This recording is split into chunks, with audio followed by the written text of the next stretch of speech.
Arsenal Studio B in Chandler, Arizona, this is MayaCast.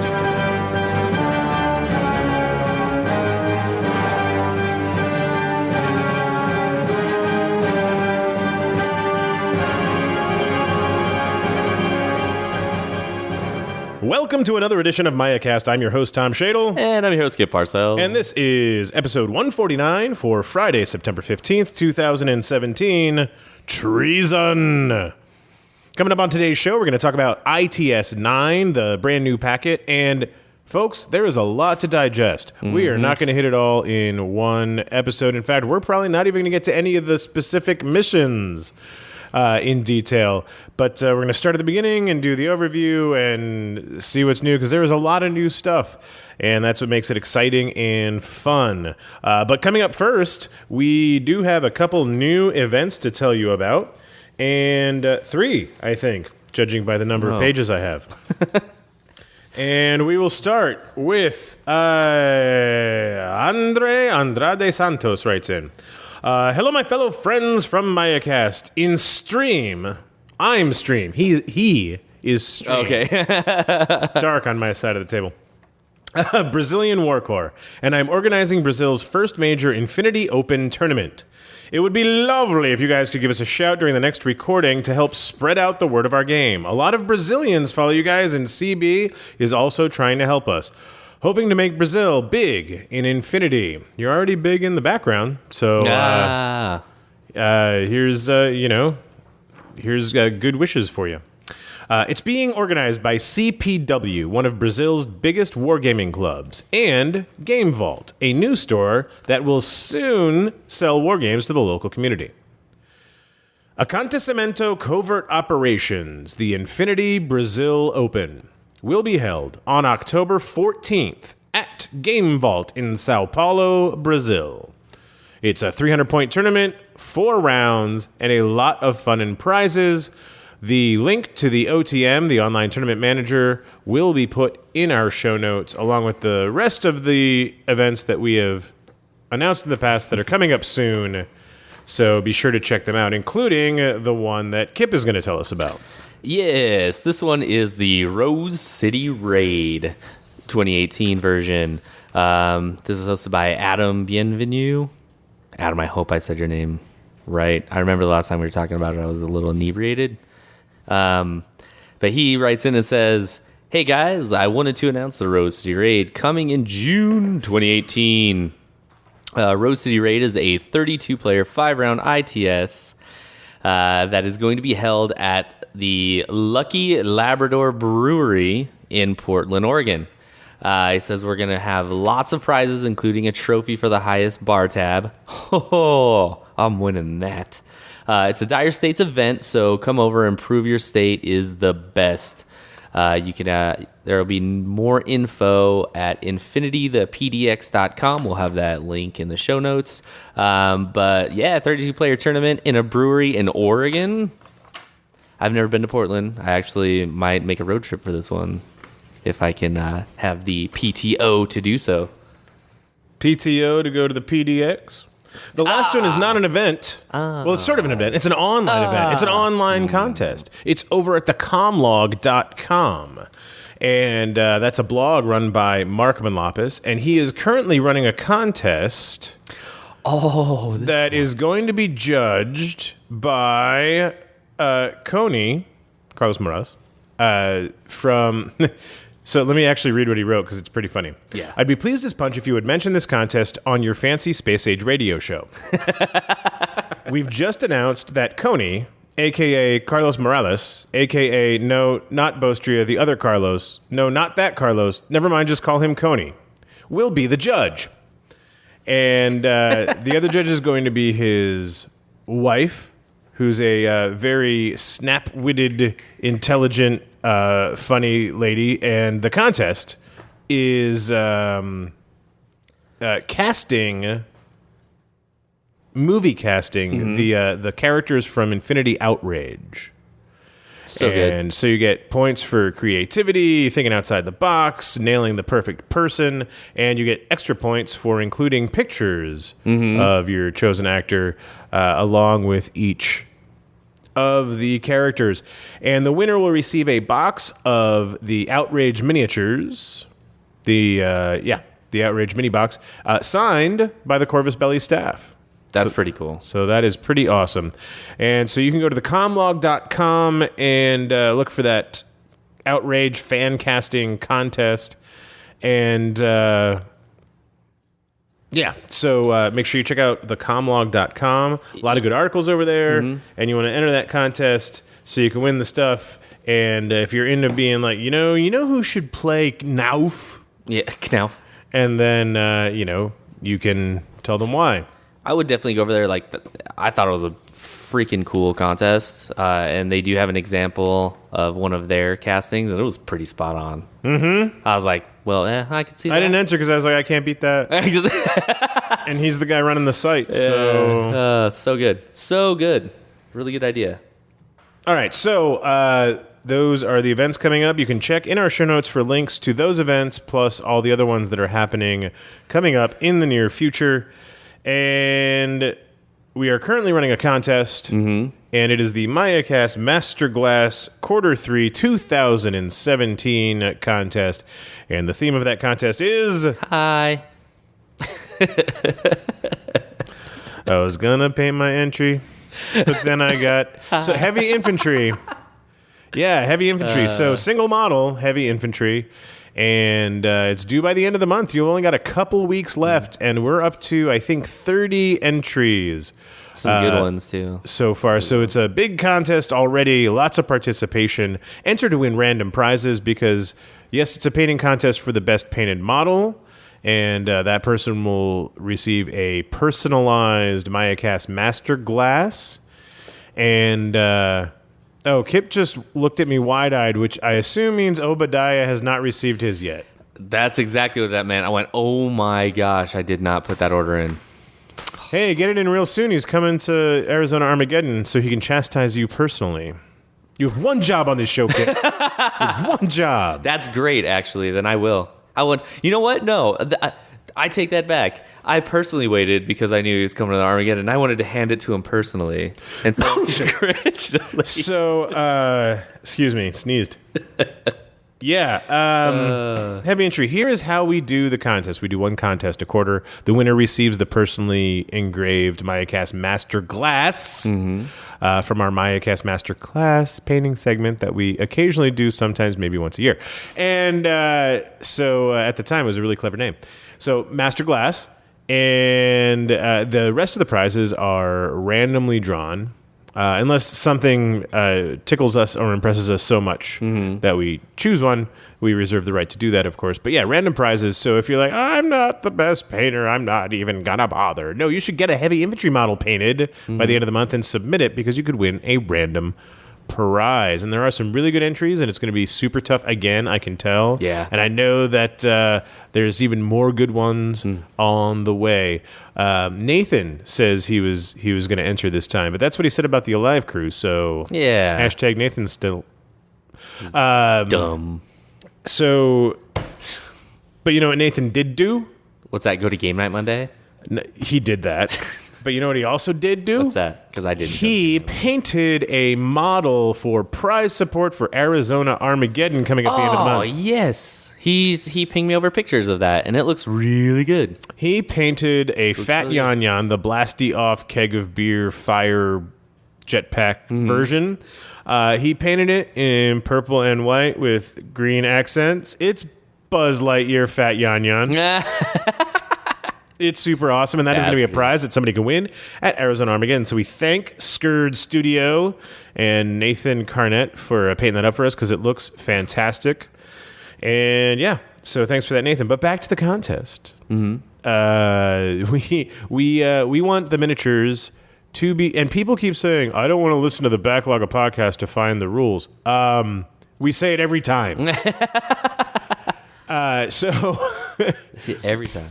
The way we do it is we want a before picture because we want all the entries to be new for the contest, not just recycled stuff that everybody's already seen online. We want to provide everybody this gallery of exciting new paint jobs and inspiration for everybody. So we want it to be new. We require a for photo, a pre-painted photo, a pre-photo.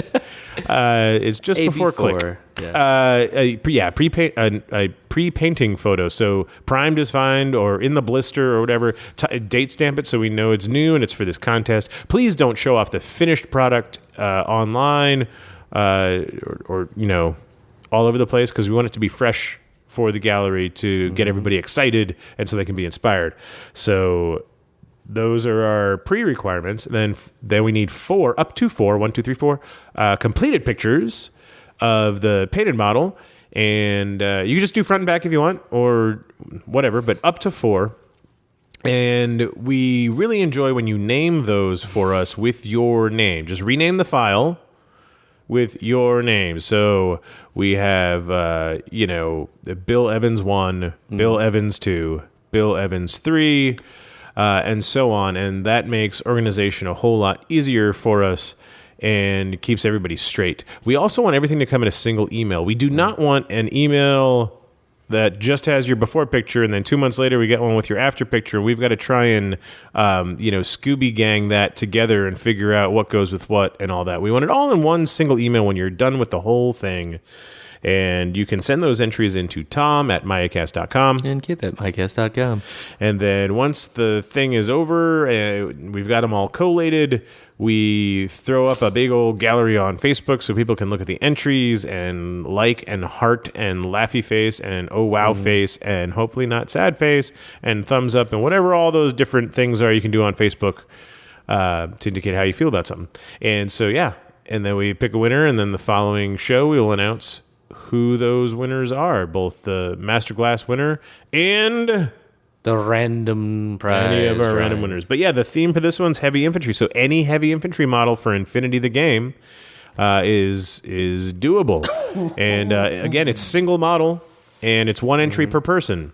So if you've sent in 2 or 3 entries, please let us know which one you'd like us to use. Otherwise, I'm going to use the one that's first in alphabetical order, because that's how my folder's organized, is by alphabetical order. So, 1 entry per person and 1 model. So if it's a heavy infantry that comes with a tin bot or something like that, just the heavy infantry. Just the heavy infantry. And that's our contest. And we give out prizes based on the number of entries we get. So the more people that play, the more people can win.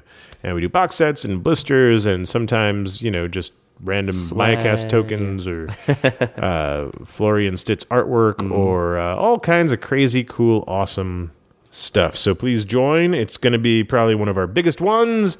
It's been super popular. We got a lot of entries already, and there's still 2 weeks to get her done, because I'm not even going to look at anything until after Arizona Armageddon is over.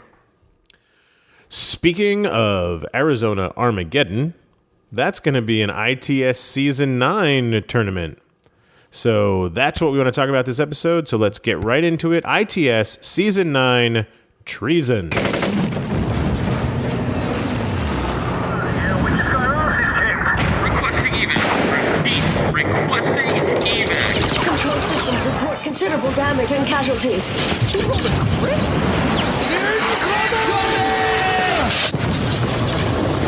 Mission debrief. So the first thing I want to talk about with ITS Season 9 Treason is, seriously, can you please make the cover page page 1 and start numbering pages, because your table of contents doesn't match up with the PDF. Everybody's using this electronically. It says blah, blah, blah is on page 57. You go to page 57, you're like, oh, crap, no, it's page 58. But it's numbered 57 because they didn't count the cover as page 1. They started numbering with page 2. So the whole document's off. And that's kind of funny. I didn't even realize that, because as I was going through it, I was just scrolling and then comparing it to the other, last season. So I never had to type anything in. But yes, as soon as you're like, hey, we're going to play this mission, and you're like, oh, it's page whatever. Yeah, you're on the last page of the previous mission. You're like, come on, man. Anyway, if you're new to the ITS, it stands for Infinity Tournament System.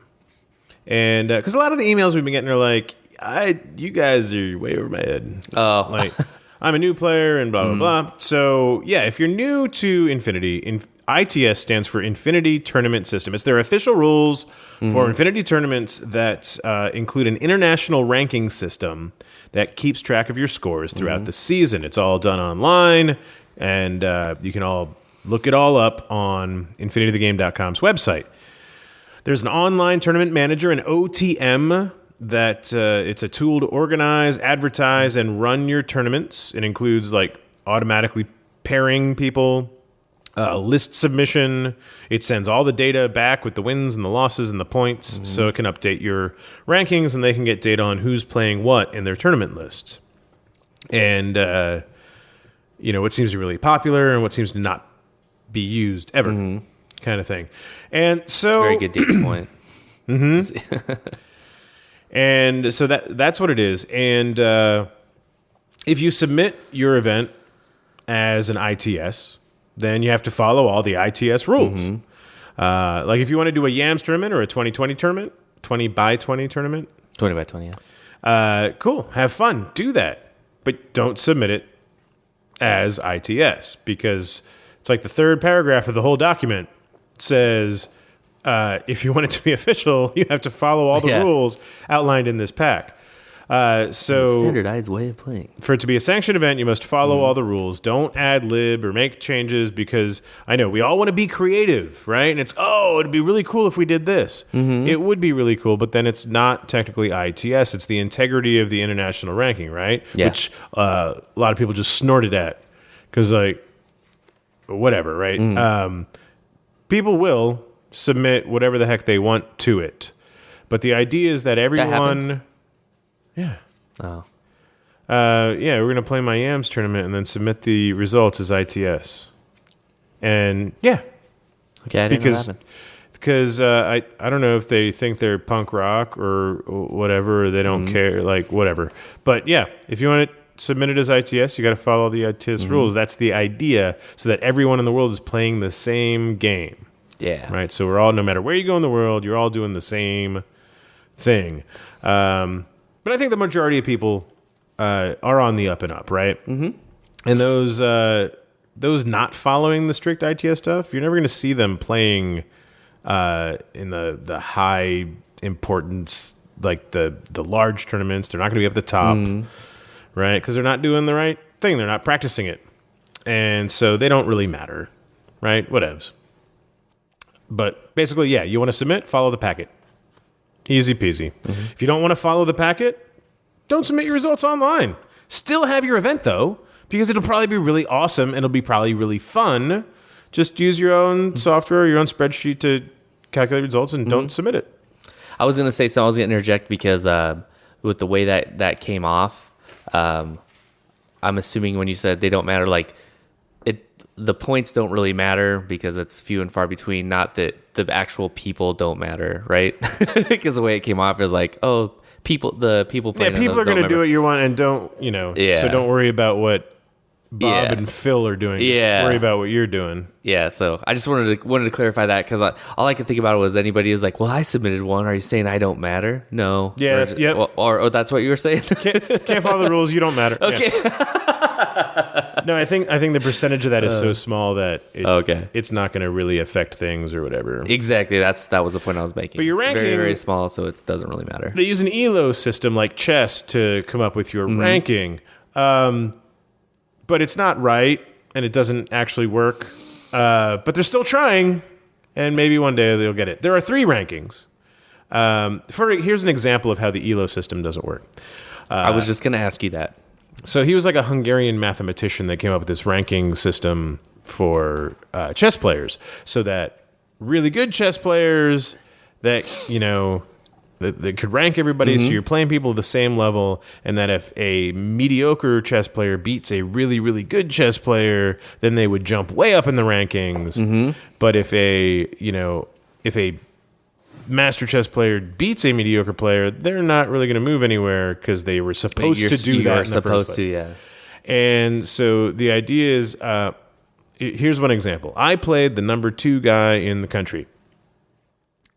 Number 2 at the time this happened, right? And I beat him. And my ELO was like plus 25 point something. Nice. Right? Awesome. Okay. It's not going to move me from like 120 or whatever up to number 3, No. but that's great, right? Jumps you up, yeah. And then later on, he beat me. Okay? So you would think that, okay, now I'm going to lose some elo, but it shouldn't be bad because I'm supposed to lose to him. No, I lost the exact same 25 point whatever that I gained by beating him. So the system doesn't work right. And they need to get a mathematician in there if they really want it to be respected as what they hope it to be. Yeah, you should have gained... Because it's not, and so it's sort of like tongue-in-cheek, laugh at it, like the online ranking, whatever. But there are some cool prizes involved that they should probably get it under control. Anyway, so there's 3 rankings. There's the Spanish ranking for all the players in Spain. There's the USA ranking for all the players in the US. And then there's the international ranking, which is the rest of the world all combined. And the winner of each region wins at the end of the season will win a seat at the Interplanetario. They're super fun. The big 100-and-something person tournament over in Spain, right outside CBHQ. And that's where the ranking's cool too. Like if you do end up winning that, it's like you get a seat saved for you. Yeah, you got to get there, pay for hotels and stuff. But being able to go there and be like, yeah, I'm the U.S. winner. That's kind of cool. Mm-hmm. It's kind of like a little prestige thing, as long as you don't let it get to your head. So you get a seat, right? You still have to get there, and whatever. But you get a place at the tournament if you want it. You also get a painted model by the Corvus Belli Studio. That is worth it in itself. So it could be Angel, it could be Daft, could be Studio Minotauro, whatever. But yeah, a studio painted Infinity model, and you get the Season 9 trophy. So that's pretty cool. Oh, nice. And Are those usually like the crows? Is that... No, those are for the War Crow. That's the painting contest. Oh, those are so pretty. And Jeff Garcia won like 3 or 4 of them, didn't he? I don't think it's Jeff. Jeff Garcia was a quarterback. Oh my gosh, I did say it. Isn't it Steven Garcia? Yes, it's Steven. I'm sorry, Steven. Congrats, Steven. What an idiot. It is football season, damn it. Yeah, but it's not football season 10 years ago. Yeah, I know. That's hilarious. Time. Yes, Steve. All right, so then they mash dumbass. all the rankings together into a worldwide ranking where you can see where you are in the world and then where you are in your region. And so, cool. So for more specifics, please see the ITS rules pack. Because there's stuff about the K ratings that doesn't make a lot of sense to me, and I don't know. It's don't worry about it. Just play games. It's all Greek or Spanish to me. Yeah, get your personal identification number for free at infinitythegame.com so that you can participate in tournaments and gain stuff. Okay. Types of operation. When you are putting together an Infinity tournament, you have to choose the type of operation, whether that's direct action, special operations, or joint operations. Direct action are primarily offensive, combat-driven missions, right? Kill your enemy, survive, that sort of thing. Kill points, survive points. Take over area. Then the special operations are primarily missions for your specialists. It's the button-pushing missions, or the go-grab-and-do-stuff missions, right? And then there's joint operations, which combines features of both the offensive and the button pushing. So it's not going to include the stuff like Biotech 4 and Annihilation, where it's all offensive, and but it will choose missions that combine killing along with specialist button pushing and whatnot. Now, you can only choose scenarios from the type of operation you select for the tournament, right? And there's a lot of missions that are fun that you can't play together because of this restriction. Now, on the plus side, makes list building a little easier. That's kind of what I was going to say. It's like, yeah, I can see why they did that because, yeah, your list building is, I need 5 lists to play this tournament. You know what I mean? On the downside, like at the end, like you've played 4 really tough brain power missions, and then you just want to throw like Annihilation in there. True. To give everybody a breather. And if you're playing special operator, you can't do that. You can't give them a breather with Annihilation or something. I see what you're saying. Right? So it's a little...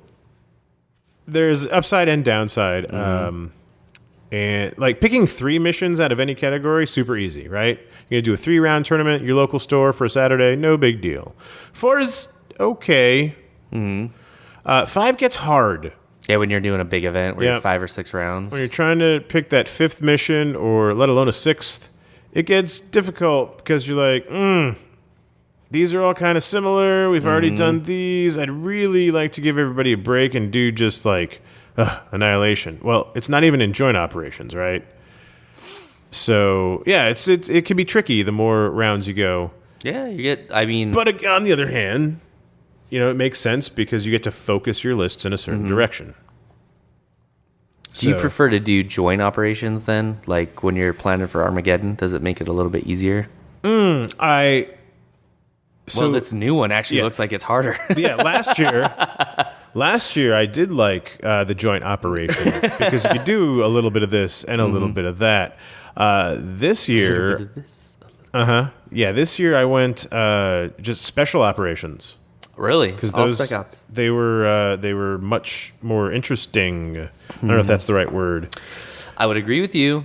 After playing Power Pack. Because that's a new one, and it seems like most of the new missions that nobody's played yet are in Special Operations. And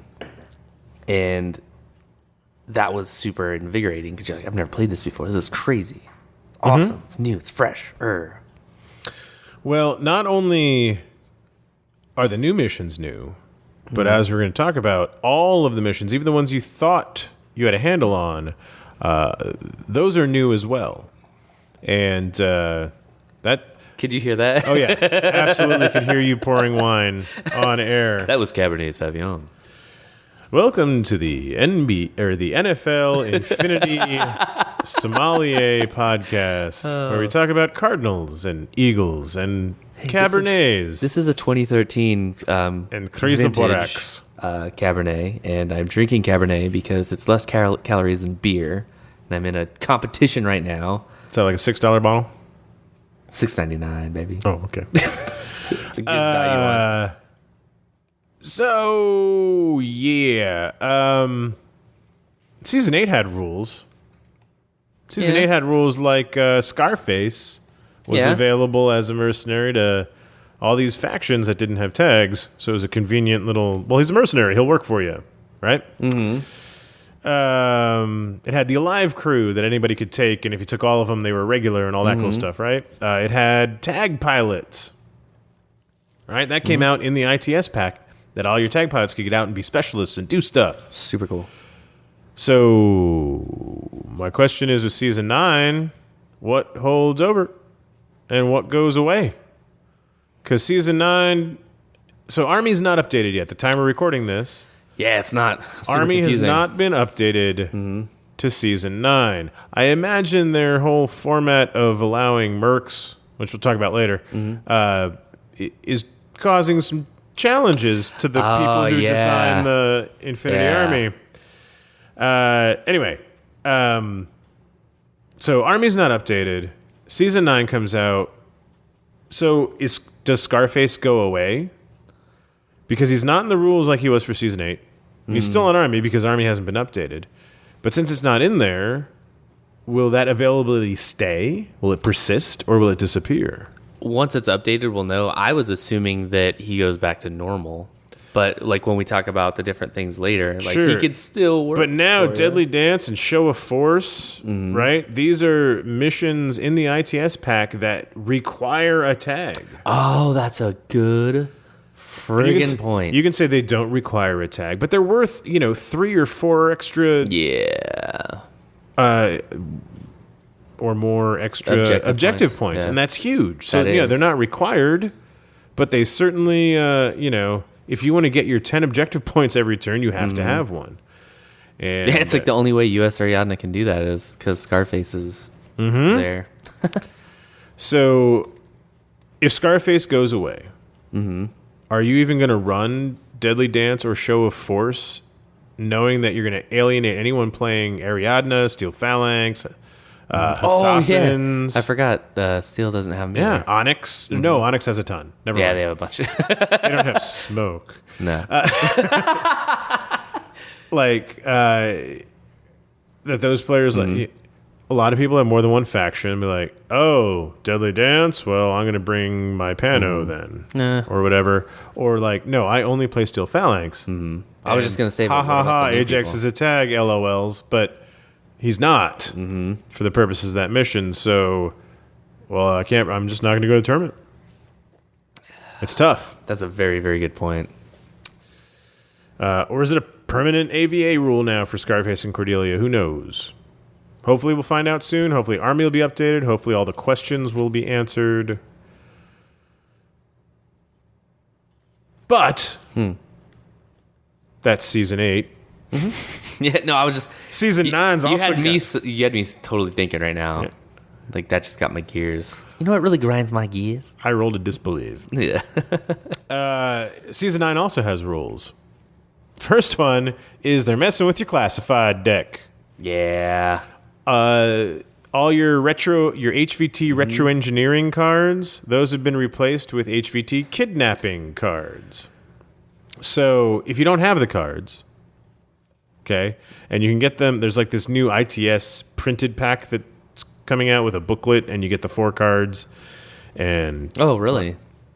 Pay attention, Kip. I know. You do a podcast about Infinity, you should I've been reading check it. out I didn't the see that. website once in a while where the news comes out. In fact, if you're wondering where to get your Infinity news, most of their news posts are concurrently posted on both Twitter and Facebook. So you can set Twitter to send you SMS messages so that if you're not, always checking Twitter, it can send you a text message for certain contacts, right? Mm-hmm. So for me, it's if Infinity the Game or Adam Schefter from ESPN, if they have a tweet, I get it sent as a text message, so I get it right away. I need to do that. And then who's dead on your fantasy team. Yeah. Well, I was also talking about for the Infinity one. Yeah. Because I don't ever see their tweets. So you replace your retro engineering cards with kidnapping, or just don't replace your cards. But if you get HVT retro engineering, don't try to do that. Instead, in your mind, replace it with kidnapping. Now, HVT kidnapping necessitates knowing your troop classification. Yeah, I was going to say that's my biggest gripe because Army doesn't tell you that when you print it out. So that needs to change. You are correct. That needs to change. Doesn't print on your Army list as of now. When you're using Army, it shows on the troop profile that you're selecting your loadout from. Mm-hmm. It'll tell you if it's a veteran troop or and not the rule veteran, like veteran level 1, not that. It's veteran troop type or elite troop or chain of command, which is the rule, not the troop type. In ARPy, it's called classification. You know what I really admire? What's that? What I really admire is that even though it's a very complex game, at least they keep it elegant. Yeah, classification, you could actually go in and see whatever your faction has available or sector. And we're not talking light infantry, heavy infantry. No, we're talking like garrison troops, line troops, headquarters troops, right? There's these troop classifications that were always on the profile that nobody ever paid attention to because they didn't mean anything. Then we got our first taste of it in Wotan, where they're going to start using it, and now they're expanding it. It's got to be on the printed profile on your Army list. Because nobody pays attention to them, nobody knows them. It's like the one thing. So you have, and yes, that person out there that's like, I know them all. Good for you, buddy. I don't. When I say nobody, I don't mean it's a figure of speech. It means most people. Yeah. So I'm glad that you do. Anyway, so for kidnapping, veteran troops and elite troops. Again, not the rule. This is the classification, not the rule for veteran. Veteran troops and elite troops. Or troops that have the rule chain of command, the skill. Skill, there you go. Only those people can do this. Okay? You must have the enemy HVT in a civ-evac state at the end of the game. Okay, so civ-evac, you should remember this from playing Rescue last season, right? Remotes can't do it. Impetuouses can't, right? You have to be in base to base, do a short movement skill, and that might be a thing I never realized, is it's a short movement skill. You have to pass a whip roll, and then if it's a hostile HVT, it's -3. And sometimes now in ITS, HVTs are hostile. Yeah. So, yeah, replace retro engineering with kidnapping. Have the enemy HVT in a civ-evac state at the end of the game to get it. So, yeah. Yeah, the passing the whip roll can be or So they took this classified away from engineers, which everyone has access to. Gave it to chain of command, which not everybody has access to. But they also gave it to troop classification, which no one pays attention to. And no one knows. And they don't print on the lists or show up on MayaNet. They only show up on Army as you build, but not in the actual list portion. So you just have to, remember, so I guess? Here's my question about this, too, because as I was looking at this, I thought back to I don't know of any time I've actually selected retro engineering, unless it was the only thing I could have chose, or it's in highly classified. And then especially playing Ariadne, you're like, well, not getting that one because I have a dozer and that is way over there. So I'm wondering if they came to this conclusion of, hey, this is a very unpopular classified I'm sure, yeah. classified objective. It's like 5% happens. But there are a lot of veteran classification troops and elite classification troops that could do this quite easily if it was kidnapping. So that's kind of where I'm thinking that came from. Because I think in Hakazam, I think Rajiks are elite. So you can just drop in AD. Farzans have chain of command. Farzans. And they infiltrate. Yeah. I got this. Yeah, I mean, in Pano, your Seek commandos are elite troops, and those are 80 combat jump. So knowing that a lot of the, elite, quote-unquote, have abilities like infiltrating or 80 combat jump makes that a little bit easier or more attractive, maybe say? No, I'm sure that's exactly why they did it. And it gives us the opportunity to learn the troop classifications that we never really that too that we never really bothered with before because they had no bearing. So now we get to learn new stuff. And in fact, ITS 9 is a lot about learning new stuff. Oh yeah. What you thought you had on lock because you've been playing ITS for 2-3 seasons. There's been little changes like last season. Okay, tags get pilots that are specialists that pop out of their shoulder pad or whatever, right? But fundamentally, the missions were the missions. This season, all those missions you thought you knew, they're a little tweaked. Yeah. They're a little different. So everything's going to be new for everybody, which is really cool because it keeps it fresh and exciting and brand new. And even the PDF is different and new and fresh, which makes it a lot more fun to read. Because it's not the same as the last couple of them. Like new fonts and such? Yeah, like new fonts and the way it's laid out. I don't know. They're like, hey, we're doing all this new stuff. Might as well make it look new. Then it's all fresh. So, new things, Kip. Yes, Tom. Designated target. And this is, I just alluded to it. Sometimes the HVT is in a bad mood. In some of the missions, the HVT is designated as hostile. Yeah, so it can be targeted by attacks. In fact, you probably have to. It is, killing doesn't make you auto-lose or give your opponent extra objective points, right? Like it normally would for an HVT. Because they're hostile, they're going to ARO as if they were a part of your enemy's force. So your enemy gets to choose their ARO and roll for them and all that stuff. They are pretty terrible because they are civilians.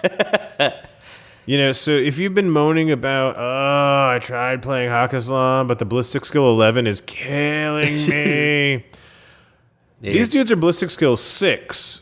So ballistic skill 11 is downright elite. Yeah. That is a good shot. Yeah, because you got to think about it. Like you said, these are everyday people. Every day, going to work. Well, I'm an important person and they're coming after me, so somebody gave me a gun. Their armor 1, which blows my mind. I got a flak jacket on and they gave me a gun. Why is the lady in the silk shirt getting armor 1? It's made of Vortex or Gore-Tex. I can't remember what Vortex? it. Yeah, Vortex. I meant Gore-Tex. Vortex Yeah, sucks. That Vortex. Their 1 wound, if you want to dodge with them, they're physique 11, so maybe a better prospect than shooting back. Physique 11. They're all armed with a stun pistol, so everybody's got a taser. 175 years in the future. Taser and blazer and phaser. Yeah, they're only whip 11. Close combat's also 6. BTS 0. They're not great. They're terrible. But some of the missions, you've got to go kill it. And it's hostile, and it will shoot back at you with a stun pistol. And tons of fun. I can't wait for the first time, and it's going to happen to me because I'm going to say this, where you're in a mission and you're like, sweet, I'm in cover, and blah, blah, blah. And you're like, all right, your HVT needs a 3. I need a 15 on 3 dice. And they roll a 3 and crit you. Oh, yeah. Crit stun you. Oh, so bad. But Hilarious. as bad as they are, whoever is winning the worldwide rankings halfway through the season will be known as the winter winner. And they will get to choose which faction gets the better hostile HVT for the rest of the season. The improved designated target. Yeah, so The IDT. they get bonuses to their ballistic skill, armor, BTS, and physique. I think ballistic skills. Still 6? Yeah, still 6. I wonder what I meant when I wrote BS. That it was kind of BS. That it's Yeah. You get 1 extra physique, armor 2, and BTS 3. Cool. So, yeah, and then so it's like a better HVT that only one faction will get, and the winter winner will get to choose that. So that's fair and balanced. And so the next thing, it's cool for the winner. Yeah, that's really cool. Well, it's the winner's faction, right? So That he gets to choose the faction. yeah, so anybody playing that faction gets. I mean, he could have been playing Morats for the first half and be like, no, I am now playing Corregidor for the second half, so I want it to go to Corregidor. Yeah, Yeah, it but doesn't then have to- anybody that plays Corregidor gets the IDT. Yeah, and it'll Nice. probably be main faction, not a sector, like That's true. all That's of true. Nomads, all of, right? But whatever. So, also not super important, so cool little perk. That doesn't really change a lot or break anything. So, but it's not fair for all the other factions. Well, then win. Yeah, win. So you get to pick, and it's not a game breaker. It's hardly No. a thing at all. No. But a cool perk for a mid-season win. 16 out of the 22 missions in ITS Season 9 use a brand new rule called Data Tracker. And when I first read Data Tracker, I was like, oh my god, that sounds awful. I hope I don't have to use it. And then I read through all the missions. I was like, oh my god, You have to it's use in it. every single mission. Yeah. Yeah. So 16 out of the 22 missions use what is called a Data Tracker. And this is your hero. This is the This is the action star of your movie. This is your Jean-Claude Van Damme. I was gonna say Arnold. Right? He has to do different stuff. And as we talk about the different missions, a lot of the focus on those missions, even the familiar ones that now add this data tracker rule, a lot of what I'm going to talk about when we talk about the missions is how I view the data tracker in that specific mission. Because this is not a thing you can determine, for once and all time. It's going to be determined by the mission, by your opponent, by the table setup, by your opponent's deployment. But it It is Getting literally way ahead a of game myself. It's a game changer. because we haven't even told everybody what a data tracker is. So depending on the mission, they either have to go do stuff, or they have to just stay alive, or they have to be in a certain spot. or it's do stuff and stay alive. Yeah. So they're super important, and you got to keep them alive. Your data tracker, you are going to it's any model in your army, okay? And you get to nominate him at the end of deployment. So all of deployment is completed. Doesn't matter if they had Strategos level 3 and you didn't get to deploy any reserves and they have reserves. No, after everything's out on the table, then in initiative order, right? So if I had to deploy first, I will have to say who my data tracker is first. And it's one single model. The rules couldn't be clearer that it's a single model. And people are trying really hard not to understand that. I think you gave me the example of like proxies. Right. Because they're like, oh, They count as a single trooper. No. It's one model. They deploy as one model. They count as one model in your for the purposes of combat groups. So you have 3. Yep. And for deployment, like you said. Yeah. But it says one model. Oh my gosh, there is so much. Until that rule says that they count as one model for data tracker purposes, then you can't, because you choose one single model that's on the table. Correct. And the problem is there is so much perceived confusion. People aren't really confused. They're just trying to game the system and gain some sort of advantage outside of what's clearly intended. It says you may pick a single model. No, all 3 of your proxies and your 3 net rods. That's not like one data tracker, and you got to kill all 6 things to kill the data tracker. It's one model. It says one model. It's one model. Does. Holy crap. One of the models deployed on the game table. The only people that can understand this are the ones that are trying to game the system to create some sort of advantage for just them. And if you see something and think, oh, well, I could use this to do this and get this, and that's going to be so good for my faction and me only, then think to yourself, does it only benefit me? And do I really think that that's what they intended then? No. But yeah, don't try to game the system. Just try to understand. Because, yeah, would we like it to be clearer? Sure, I guess. But I think most things are pretty damn clear the way they are. If you just, just read it, use your common sense, and don't try to gain crazy advantage out of every bit of language and text, because the language isn't going to be perfect, so you can't rules lawyer it. So stop it. Stop it. It's just it's driving me batty. The things that people are arguing over.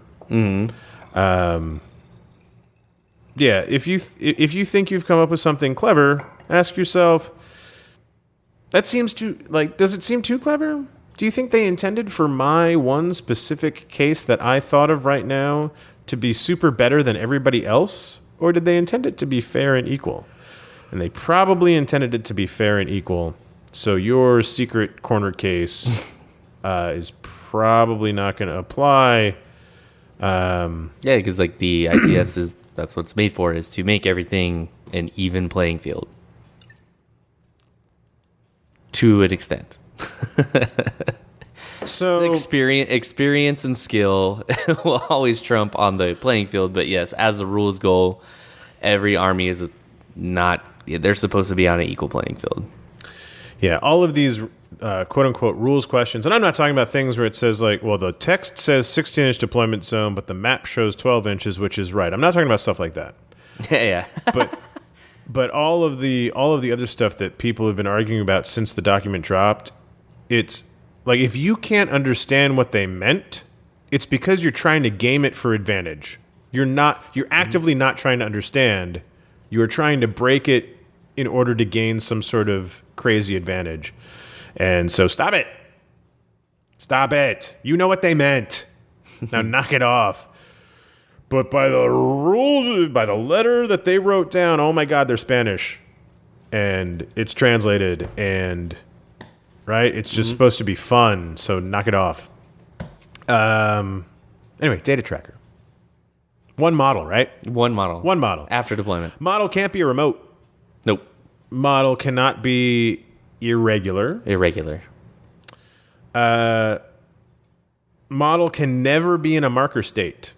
You can't start the game in a marker state. You can't enter a marker state, like camo, holo projector. Even if you have it, you can't use it. Cyber mask, impersonation. You can't go into a marker state. You must always be on the game table. So you can't use AD combat jump. or in any of the AD levels. Yeah. No Van Zanting. Right. Unless he starts on the table. Right. To use Van Zandt, he would have to start in your deployment zone, deployed normally, to use him as your data tracker, because they always have to be on the table. They can't ever be in a marker state. They cannot be a regular or a remote. And you mark it with a data pack marker. And like I said, it's initiative order. You deployed first, then you tell me who your data tracker is before I tell you who mine is. So all of the crazy things, like, I want to keep my data tracker alive, so I want it to have TO camo and be in hidden deployment, and wait, nope, can't do that. And, I'm going to keep it off the table and just land it at the end. Nope, can't do that. It's got to be on the table the whole time. And so you think, I've got to keep this alive. They know who it is. I can't use any of my tricks to protect myself. Right? Still get the negative modifiers. Still get your -6 to hit for TO, sure. But you can't be hidden deployment or marker state. You lose your surprise shot. And you pay points for all that stuff. That's a good point. If you want to use that particular model as a data tracker. But, just thinking all the things I want to do to make sure it stays alive, a lot of those tricks that you would use for protection, you're not allowed to. Yeah. But the greatest thing to balance that is that you don't choose until all the cards are on the table, right? Every single model is out, well, except hidden stuff you don't know, right? So, you're playing Assassins, and you see 3 impersonation markers, and you can make your data tracker a guy that's not near any of those impersonation markers. So you can deploy away from stuff like that. Or if your data tracker has to go diddle the HVT, you know exactly where the HVT is. You see which one of your models closest to it. Maybe that's your data tracker. Or, it doesn't happen until the end of deployment. So that helps you make a good choice as to who it will be to stay alive. Yeah. So that's data tracker. And there's no segment like what is a good data tracker. That's going to vary by mission and by deployment and where the enemy's at and what the table looks like and where the enemy HVT is placed. Or it all depends on the mission. So that's what I said as we talk about the missions. That's where I'm going to talk about. Here's how I see the data tracker in this mission, because there's not one answer for all situations. Nope. There's multiple. That's why I was saying it's like such a game changer, especially since it's can be anything you want. So you have 3 or 4 models that could possibly be. It's just if they're camo models or hollow, you can't deploy them in that state until you have to wait until all deployment's done. So if you're like, well, maybe I want to put 2 Foxtrots out there and make them my data tracker, well, you got to deploy them on the table as a marker. I mean, not as a marker. Right. Yeah. And then hopefully you go first, then you can recamo them if you don't end up choosing them. Like there's a lot of variables they're going to come into That's true. Yeah, you put out 3 Foxtrots and you put them all as camo markers. None of those can be your data tracker. Nope. Yeah. So I mean, it's a total game changer. Some of the missions we'll talk about later. It's like, well, have your data tracker on this and holding it at the end of the game. It's like, well, do you hold something back or do you pick something really robust that's going to go up there and be in suppression fire? And there's your HVT is the first thing that you have to place, and usually it didn't really matter, right? As long as you had the HVT down by the end of your deployment, before your opponent sets up or before the game starts, you're good to go, right? So it never really seemed to matter. Now, with some of these missions and with the data tracker specifically, you've got to place that HVT first. Yep. Because it can... Whether it's your HVT or designated target, because they are 2 different things. Yeah. Same model, but 2 different ways of working in the game. It can definitely alter your deployment, especially with infiltrators and things that can be right near your HVT. Oh, they need to kill it? I'm going to protect it with X, Y, and Z. So I'm going to put these things that has to go out first, and it becomes much more important now in this season with data tracker. Agreed. Ironclad. this is insane. Absolutely insane. So one of the reasons that got me all excited about starting Hawk Islam, which I've only got to play one game with so far, was the new rule. You make your own choices. Yeah, I know. The new rule Fatality came out. We read it for the Beyond Red Veil, and I was super excited. I was like, this is so cool because if you have level 2, it makes it so much fun to try to roll ones.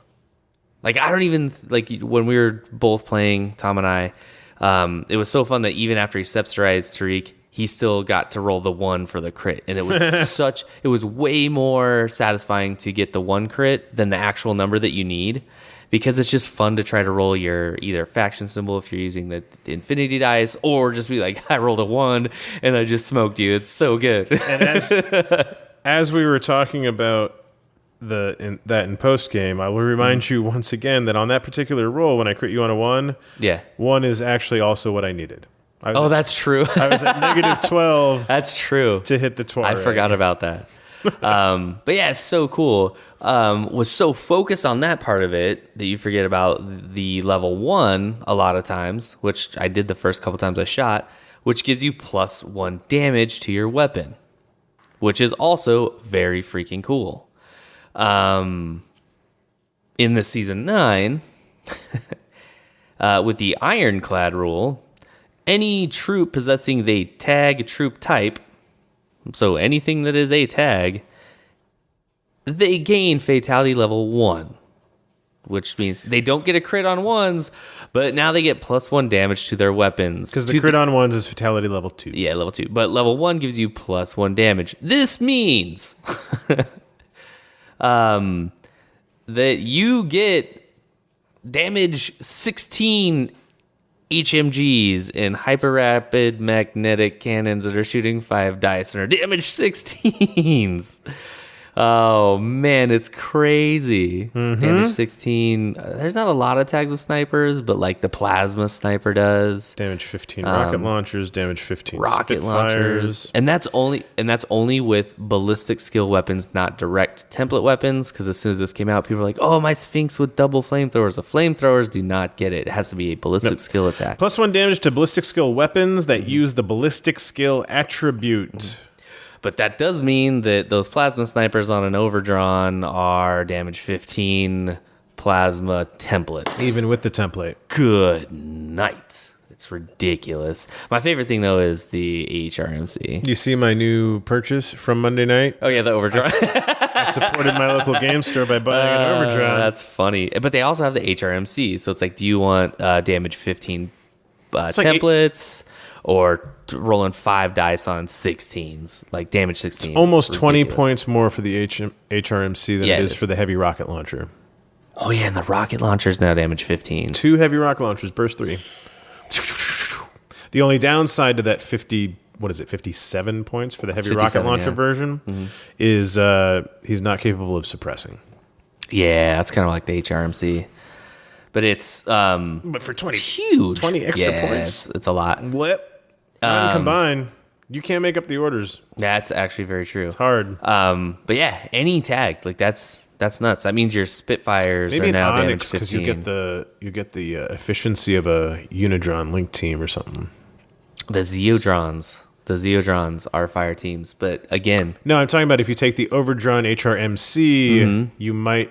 Like I was saying, you can't make up those 20 points in combined and have enough orders.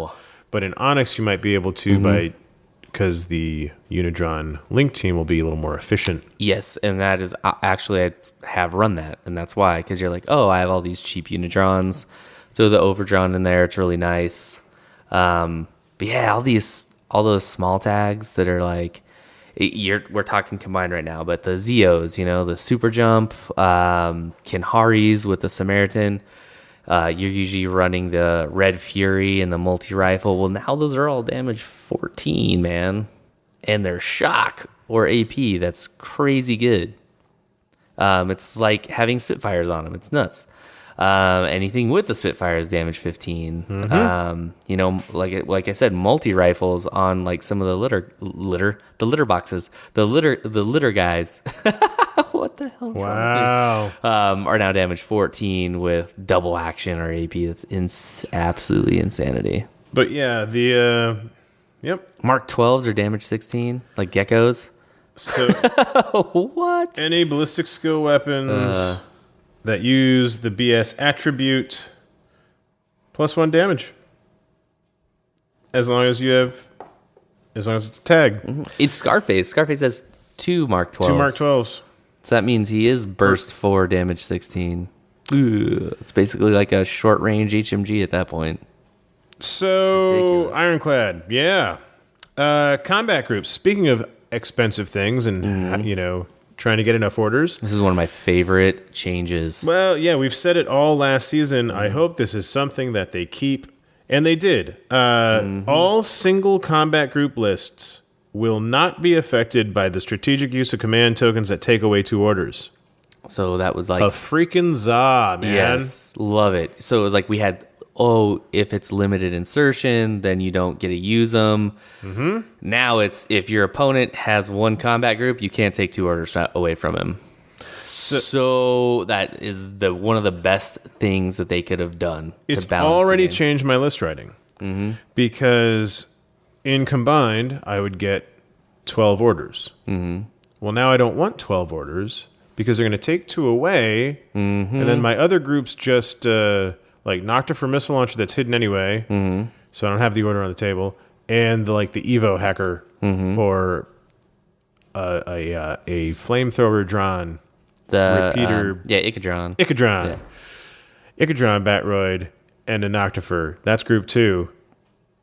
And now I'm like, well, then they're going to take 2 orders out of group 1, but that group also has Kodali, so I'm down 3. So I don't want to start turn 1 with 7 orders if I go first. And so now I've been, changing the list where I'm not taking the 8-point baggage bots just to get 2 extra orders because those orders are just going to disappear in turn 1 anyway. Instead, I'm, taking slightly better things and fitting it all into a single combat group and not having that crippling blow of 20% of my efficiency being taken away in turn 1, and it's made the lists more fun to write and more fun to play.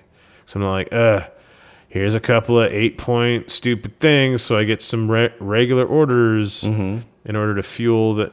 No, I don't have to try and spam up to 14 orders or 13. Well, 14 is a different story, but like at 12, I'm like, I think I'd rather have 10 at this point. So they can't take it away. It does screw up the lone Noctifer in the second combat group trick. Yeah. But only if you go first. True. Now, combat groups are generally open information. No, combat groups are. They are, yeah. Open information. But generally, you're not asking. Most people are like, here's my 2 groups, blah, blah, blah, blah. But a lot of times... at least I never think to ask, but Of I'm who's sure in some what? of the top. No, at the combined player sets up. He's like, okay, here's my 9 regular orders, and you think to yourself, okay, he's got something hidden. I never ask. So do you only have 1 combat group? Oh, that's a good point. Right. Now, if I did ask, they'd have to tell me. But I never think to ask. I'm sure better players think to ask that all the time. But because you would run your 10 order list and it looked full, but in that second combat group you had a Noctifer missile launcher that they knew nothing about because on the courtesy lists it doesn't even print out the combat group. So, and then all of a sudden out of nowhere, freaking Noctifer. Happens a lot.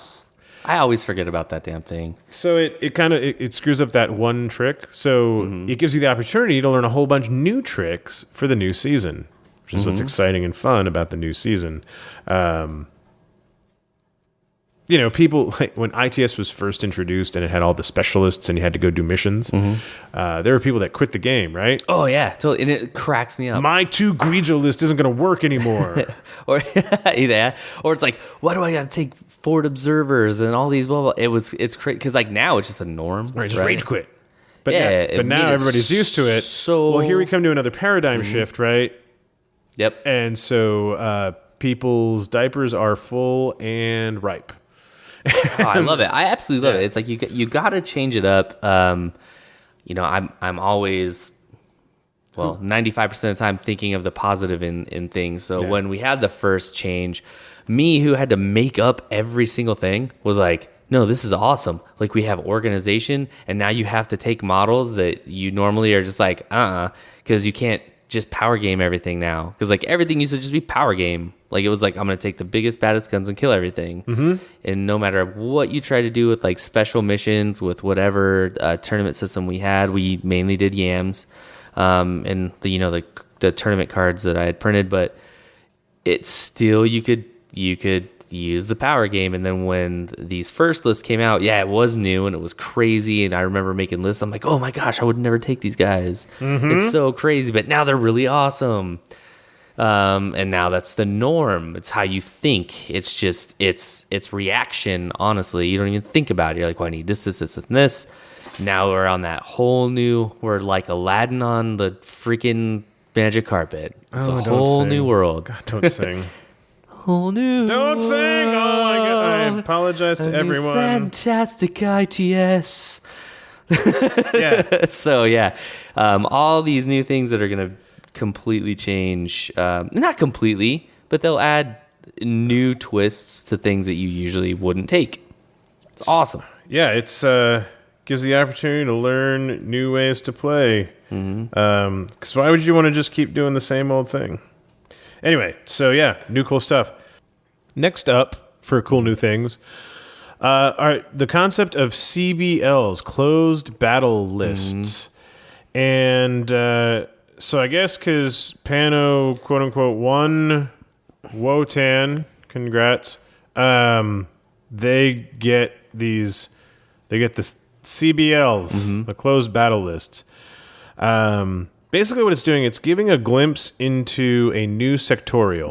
The Svarheim. And it's 4 army lists in the ITS pack that are pre-made, printed for all the world to see. And if you decide to go with the CBLs, you have to pick 2 of those lists and tell the tournament organizer,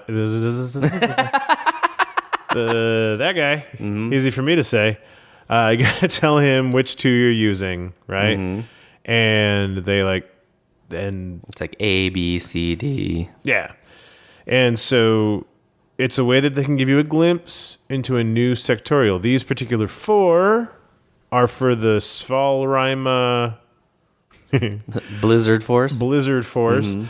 So Blizzard 6. It's like SEAL Team 6. Blizzard 6. Yeah, the Blizzard 6. So you'll see things like linked Nisei snipers, or Hari, Nisses. Nisses, yeah. You'll see spec sergeants linking with hospital knights. So like a spec sergeant hacker and a hospital knight. And spec sergeants could never link with anything before. Oh, that's very true.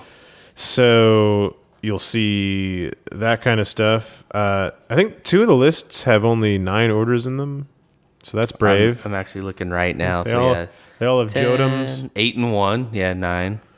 10. Although the one might be... One of the 9s might be a 10 because I think it was missing 25 points in an SWC, which is enough room for Crusader Brethren that it's missing. That's probably this one. Another bit of errata. Yeah, there's two 9s.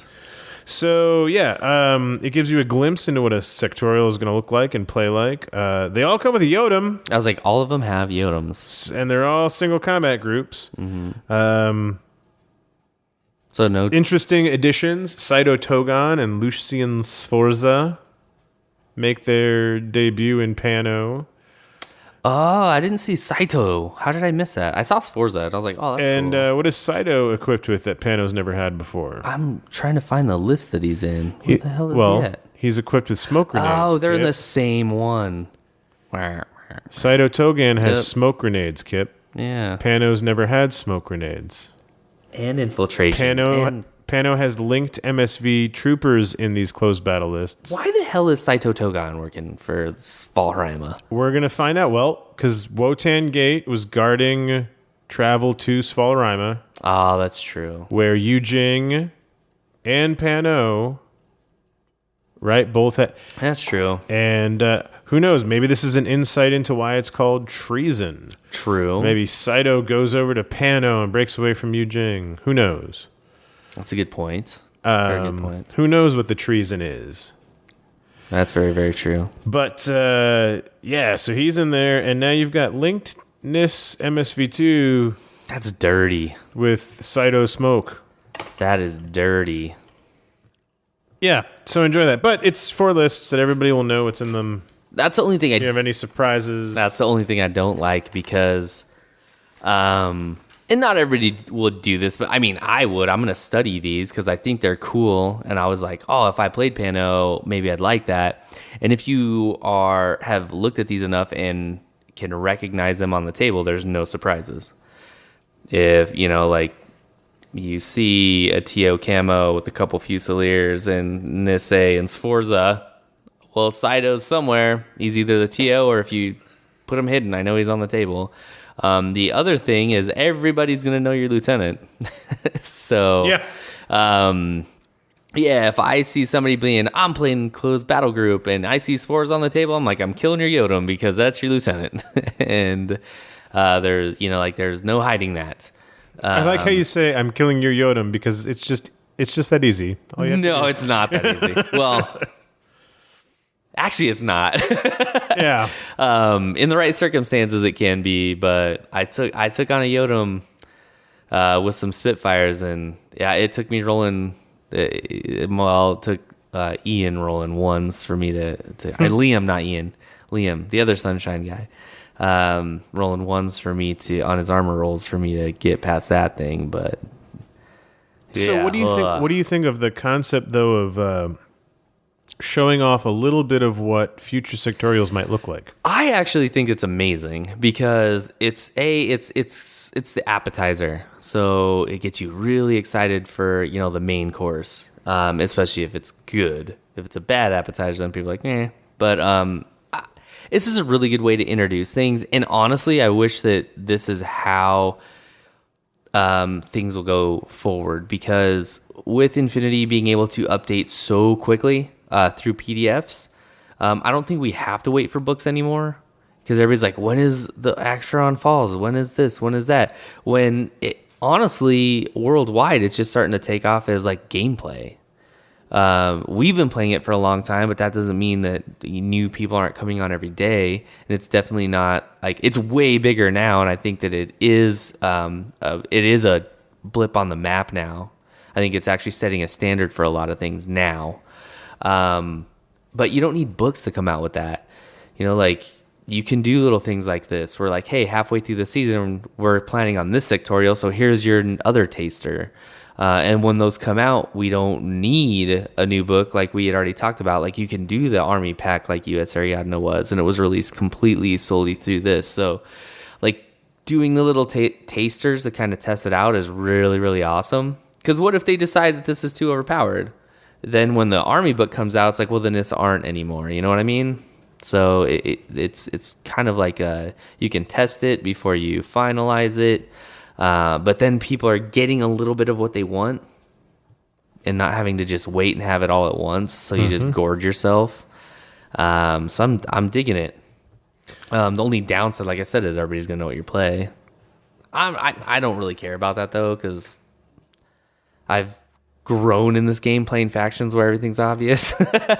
So there's definitely ways around it. So I don't think that's too big of a deal. But I think I actually really think it's a step in the right direction. Cool. Alive Consequences. And there's a great page break in this section. So Alive's no longer available. No. They got smoked if you watch the video. Well, they got beat up. They get rounded up by Pano, and hopefully we'll figure out what happened in between the video and the season 9, because there's no fluff text with the season 9. True. So we're not really sure what's happening narratively, because the last thing we saw was Alive was getting taken away by Pano-Shianyan people, but now they're no longer available. Once Army updates, they will no longer be available, but Bit and Kiss go to the combined army So good. for their generic and sectorial armies. So freaking good. Like I So- want to do a subsidized Bit and Kiss. It's totally not explained why. But hey, whatevs. Combined Army has Bit and Kiss. So I don't know if that's what the winner chose, but instead of giving them all, they only gave them like I don't know what's going on with all that and the prize of being able to choose. Mm-hmm. But yeah, Bit and Kiss are in Combined Army. Switch and Cypher are nowhere to be found. So maybe they're still in the hexahedron basement. I don't know. Getting their brains melted. Don't know what's going on narratively, but Combined Army has Bit and Kiss. How fun is that? Well, it'd be interesting to see if they're irregular or if they're regular or if their profile has changed at all. That's a very good point because it's not updated yet. So, yeah. Because it is only the white hacking device, but you do have all of the extra repeaters Got the picture on. for your like Umbra. Doesn't the little bot have a picture? Yeah, that's what I'm saying. Like the bot is a repeater, and then I think Bit actually has the Picture? pictures. Yeah. Oh, okay. So you have the bot.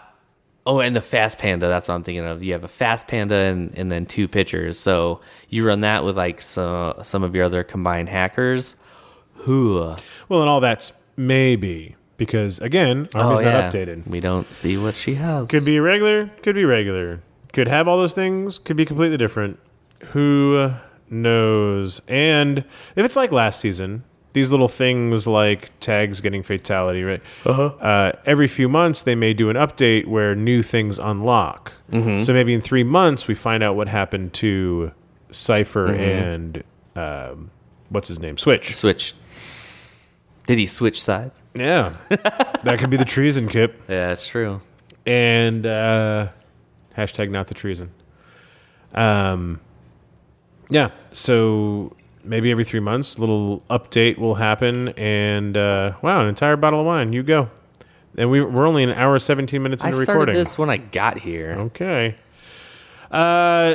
So like 2 hours. like last season, there are campaign extras or ITS extras, season extras, whatever you want to call them. So you can run a normal ITS campaign where you play the missions as is, normal army list creation rules, and do the whole thing as normal, right? But then there are extras that you can add in. Like last year, there was Spec Ops, where you could take a 12-point Spec Ops in your army list, right? Well, that makes its return. Okay? Yeah, I was like, that's still there. But we also have additional and different ones, starting with the campaign. Now, in order to use the campaign extra, everyone's going to have access to the rules from Campaign Paradiso so that they know what the hell's going on. Oh my gosh, I just skimmed over this. In the that is the level of preparation that we have become used to enjoying. Kid. Oh my gosh. I looked at it, I was like, oh yeah, that's about the same. No. So campaign used to be like you have Spec Ops, and then you earn XP equal to your OP to outfit your Spec Ops, and he grows, and you do a new army list for each. That's what I was assuming. Yeah, well, no, you have to read. Yeah. That's not what a campaign is anymore. You no longer earn experience points throughout the course of the day for any of the extras. In the campaign, you get to spend 7 points on a Spec Ops instead of the normal 12. You only get to spend 7. He's not going to earn experience points. You can make a different Spec Ops for each of your 2 lists. But you also get to spend 7 experience points on up to 2 different military specialties. So whereas the Spec Ops you can figure out on Army because you click the little Spec Ops thing and you can build your Spec Ops. The military specialties are in Campaign Paradiso. And so that's so cool. Hopefully you have that book or can buy that book. I know there's a lot of copies being used to raise up monitors over at CBHQ, so they definitely have some extras. It is not compatible with the Spec Ops format, but 7 points on military specialty. And those were the things that were like, get an extra SWC. Yeah, you get SWC. Add 1 merc for free. Get mercs for that free, kind of stuff. plus to your initiative roll. all kinds of crazy extra stuff. army points. It's my favorite was always the Merc Troop because that was like Scarface, or That the was not well thought iguana. out. Yeah, Because like if you play QK, the iguana, it's a mercenary troop. yeah, it's a mercenary troop in that army. So if you played QK, you're like, oh, I get a free tag because So both Scarface and the man. iguana were mercenaries in that. pick up a copy of Campaign Paradiso and check it out. It's worth it just for the story of the Toha anyway. So, and then you can play your campaign extra. That is sweet. That's kind of cool. Spec Ops is the other that's identical. It's 12-point Spec Ops. You can do a different one for each of your 2 lists. They don't earn experience points. Blah, blah, blah, blah, blah. Then there's limited insertion. Same as last year. Single combat groups and no strategic use of command tokens are allowed. At all. Which means no limiting to one command token in the first turn either, which you can still do to single combat groups in ITS. In regular, yeah. You just can't take away the 2 orders. Soldiers of Fortune. Cool and expensive. You know what? Hang on. Time out. Let's skip ahead Okay. to the last one because it's easy and cut and dried. The last extra is called Escalation Tournament. And it's a 3-round tournament, regardless of the number of players. The first round will be played at 200 points. The second round will be played at 300 points. And the final round will be played at 400 points. You are allowed 3 lists, 1 for each tier. It is not compatible with campaign. But yeah, Escalation Tournament where you play 3 games at 3 different point levels, 1 list for each. That's actually really, really interesting. Yeah, it might be fun. Now, Soldiers of Fortune, because this will take some talking. The idea of Soldiers of Fortune is that you may include mercenary troops in your army, even if they're not normally available to your army. Hashtag Fat Yan Yan in US Ariadna. You can take up to 75 points for each list, because if you have 2 lists, you can pick different mercenaries for each list. And it costs 1 SWC to do so. And you may not duplicate characters.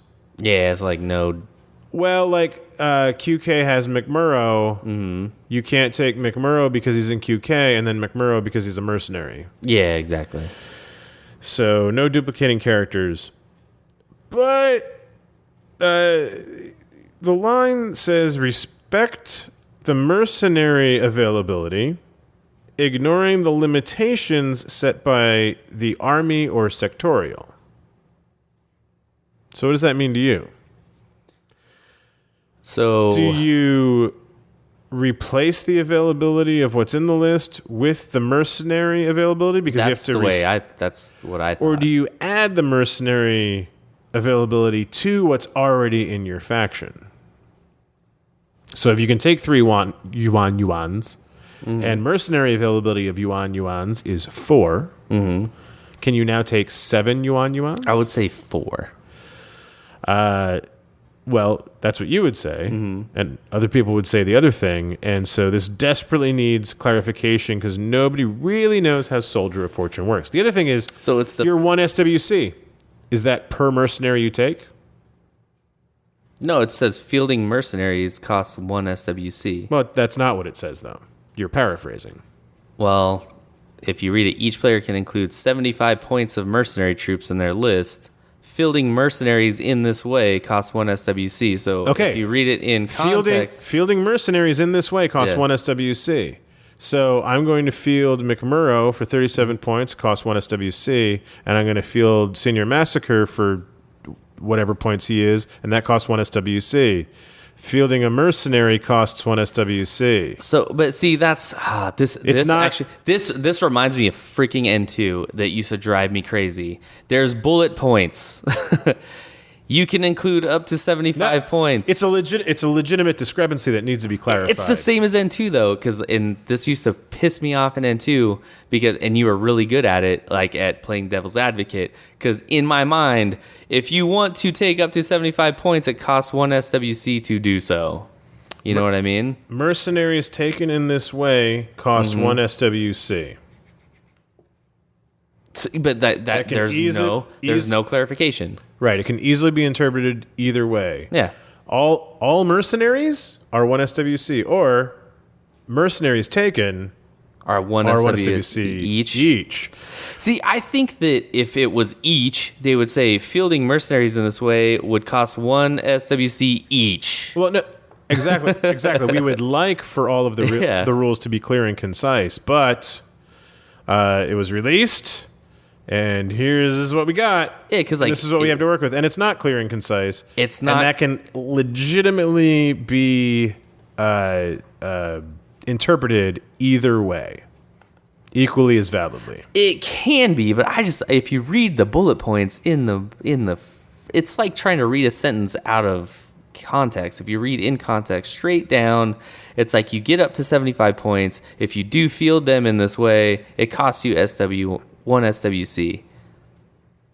Just plain and freaking simple. On top of whatever else it's going to cost, right? That's plain and freaking simple to you.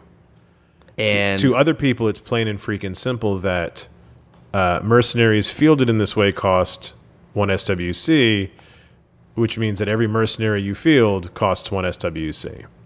And that makes perfect sense to them, the way that 1 SWC for the whole group makes perfect sense to you. it's just, if it was I going to happen be to- each, I think they would have put each.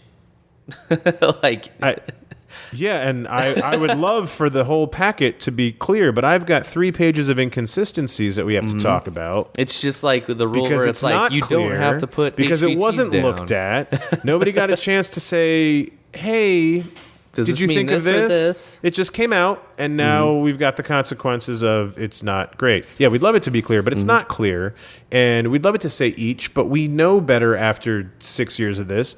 It's not going to say each, and it's not going to be clear. So I want to ask you, what do you think it means? Now, N3 and HSN3 were very clear. They got, more translators, more editors, more play testing, and the language is made much more clear. But ITS Season 9 didn't go through all those processes. To you, what would that Right. mean, though? How did you interpret that? My interpretation is for up to 75 points of mercenaries, it's 1 SWC. Yeah, that's the way I saw it, too. Right? But I can also see the other interpretation and why those people feel the way they do because it's not written clearly. Anyway, the point is there's a lot about Soldiers of Fortune that is contentious and can be interpreted different ways. For example, 7 yan-yans or 4 yan-yans or 3 yan-yans. I think so. Must respect the well- availability within the troop profile. No, you're not. ignoring You're the not gonna. limitations Yeah, you're not gonna convince anyone established by the Army, because or much like the sectorial. 1 SWC, there are people that say clearly that means in addition to, and other people say clearly it means it replaces. So the word respect is a strange word to use Yeah. for rules, right? But yeah, it's totally unclear, and it's just a garbled mess that I'm sure in his mind he knew what he was thinking. So we don't know the availability. I mean, and everybody's got their opinion that they're sure of. Like, I'm sure it's in addition to, and you may be sure that it totally replaces it. To me that You're means, sure that it's 1 SWC. Other people are sure that it's 1 SWC per model. And the reason that, and that's why it's not clear. Because both people are completely sure, and nothing you say, nothing is going to convince them, and nothing they say is going to convince you. But both viewpoints are equally valid the way it's written right Well, now. that's why people should be open to both viewpoints. I'm agreeing to you that somebody could interpret that way, and then I'm going to tell you I don't believe that. And they can say, well, I don't believe that. That's fine, because it's all up to your TO, so it doesn't really matter. If somebody's going to run the Soldiers of Fortune, they're going to be like, well, this is the way I think it is, so that's how we're going to run it. If they turn out to be wrong and I'm right, then I'll be like, told you. But anyways, if I'm wrong, then I'm like, hey, my bad. I'll admit it. I'll be the first one to admit it. But I mean, Well, that's sort of my point is it's not you're wrong or they're wrong. Right now, everyone's right. that's the problem a huge is- problem. No, that's the problem. Yeah, the problem is, everyone's right. We don't know what Heloise intended. Okay? We don't know what it's supposed to mean because both are equally valid, and no arguments on either side is going to convince anybody. The only thing that's going to fix it is for him to come out and say, "This is what I mean." Somebody please make the good English for me. Reading into the first line where it says must respect availability within the troop profile, ignoring the limitations established by the army or sectorial. So what that means to me is normal mercenaries, they're limited. You can only take them in this sectorial, or if you have a vanilla army. So now it's whatever their availability is, you can take them at that availability in any army. That's it. Because like there's limitations where like you can take Knauf only in vanilla. But now you can take Knauf in any army because he's a mercenary in Soldiers of Fortune. That's army. That's not a sectorial. He's limited to only generic armies, whereas Kaplans are limited to QK. Well, now they're available in all armies, and their availability within their troop profile is now all armies, which means if you're going to play QK and I just got it, because you're like, well, can I take 4 Kaplans at 0, like at normal SWC, but then add 4 more playing 1 SWC? Exactly. That's a good argument. Yeah. So can I take my my first 3 Yan-Yans come at 0 SWC, but now I have availability 4 of mercenary Yan-Yans in QK. Can't even argue that. Where I can pay an SWC and still take... So pay an SWC and take up to X amount more. Maybe, but it doesn't... It doesn't say what you're saying. It doesn't say what he's saying, but it also says what you're saying and says what he's saying because it's just... Anyway. So I'm not touching Soldiers of Fortune until it's clear, yeah. A 10-meter... That's a valid... I can't even argue... 10-meter Bantha Prod that one, I can't even argue against until that flaming mess is cleared up. Now, what you can do, if everybody in your local group has been collecting all the mercenaries and they're excited to use them, they're hot and ready to go, and you want to do it, your local group, you can decide what you're going to do this one time as we wait for the miles and miles of clarifications. But yeah, so it's cool because you're going to get to add mercenaries. We're just not 100% sure on how you get to do so. It is... So while I have said that both viewpoints are equally valid, right? And so everybody thinks they're right, and that's because everybody is right. And, well, how can they both be right? It has to be one or the other. No, that's true. It will have to be one or the other, but there's not enough information to come to that conclusion yet. So... in the meantime, what you get is everybody butting heads because everybody thinks they're right because they are right until this gets clarified. But my guess would be that it's going to be up to 75 points. It's 1 SWC for the whole shebang. The availability, because it costs 1 SWC, the availability is going to be in addition to whatever your army or sectorial already has. So... 7 Yan-Yans seems likely to me because that 1 SWC tax is a hefty price to pay. That's a hefty price. And 3 of your Yan-Yans are part of your Capu Kalki Royal Navy or whatever, and then the other 4 are just dirty space pirates. Hired guns.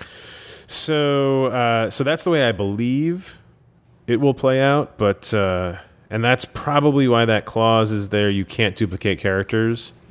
Because I've already got McMurrow, I can't take another McMurrow. Right? Yep. That clause wouldn't necessarily need to be in there if you just replace the availability, because characters would be availability 1. Yep. And so that's how I think it will play out. It didn't dawn on me until I tried to explain it. And then you saw me just like, okay. That just happened.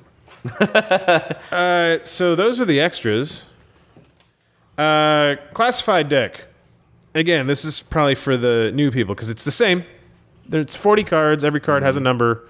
You shuffle your deck, offer the cut to your opponent, and then you draw 2 and pick one. Draw 2 cards. You get to look at them, choose the one that you want, put the other one back. This is for your classifieds that certain missions. If you draw doubles, You may discard the duplicate and redraw another card so that you have two different ones to choose from. You're not stuck choosing one of the same two things. Your classified is private information until it is fulfilled. And remember that HVT Retro Engineering this season will be replaced with Kidnap. So if you draw the Retro Engineering card, Kidnap. Now, there are some missions that say, because there's no HVT involved, please take out all of your classified cards that have to do with the HVT. Just repick. Screw that noise. Just repick it. I'll keep discarding HVT cards until I get cards that don't involve. I'm not going to sit there and pick them all out so I can. No. And to anybody, It's just not practical or smart. To anybody out there that would be like, well, how do I know somebody's not just discarding to get what they want? If in a situation You do it like right this, side up. yeah, if you're in a situation like this, be like, oh, I got another HVT. Just put it right down in front of them and draw another one. Yeah, you do it right side up. Yeah, it's easy peasy. Has to be right side up. And then the HVT model. You must deploy one at the beginning of your deployment phase. The first thing you do, it's the first thing you put out, is your HVT model. It must be 4 inches or more outside of any deployment zone, right? So 4 inches outside of your opponents, 4 inches outside of yours.